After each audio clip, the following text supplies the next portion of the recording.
বায়বীয় সংখ্যা, আপনার জিডিপি গ্রোথ বলেন, আপনার সবকিছুই কিন্তু ছিল একটা, এবং তাদেরকে ফোর্স করা হতো, যারা আপনার এই যে সরকারি যে সংস্থাটা ছিল তাদেরকে ফোর্স করা হতো এজেন্সি থেকে যে এই ডেটাগুলো প্রডিউস করতে, যাতে সে দেখাইতে পারে সে অনেক উন্নয়ন করতেছে। এই উন্নয়ন করে সে 15 বছরেও যে তার যে নোবেল পাওয়ার আশা সে পূরণ করতে পারে নাই। হ্যাঁ, তো এখন সেই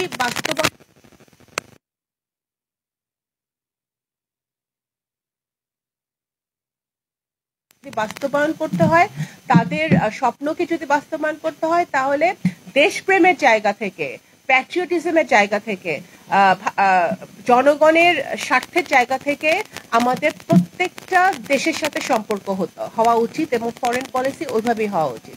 ধন্যবাদ। আসসালামু আলাইকুম। Thank you. Okay, you want to say thank you?